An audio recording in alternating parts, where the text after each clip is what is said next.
బైబిల్లో చక్కటి మాట ఉంది, ప్రార్థన, అలాగే ప్రార్థనకు జవాబు.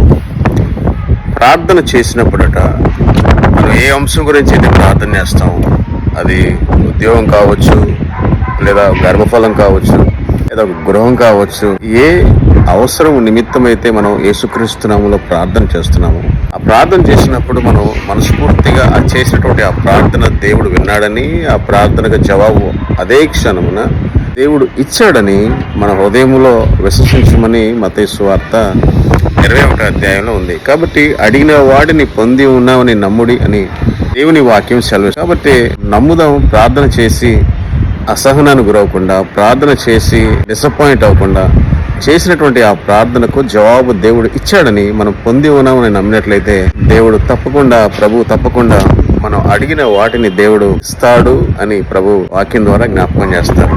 Praise God.